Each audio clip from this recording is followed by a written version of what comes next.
ব্যাপার? এ কেন এখানে? এই ভিখারিটার সাথে বসে আমাদের খেতে হবে নাকি?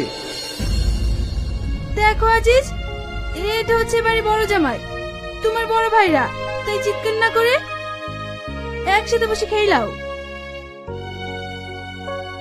আব্বা, এই এত মিষ্টি, আমি সব খাবো।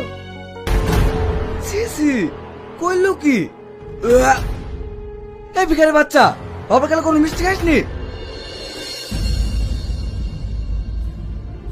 দেখো আজিজ, ও বাচ্চা তো, তাই ভুল করে ফেলিছে। কেন মেয়ে জন্ম দিতে পেরেছিস আর খাওয়াতে পারিস না? খাবে কি করি? বাবার কালে এমন মিষ্টি কখনো চোখে দেখেছে?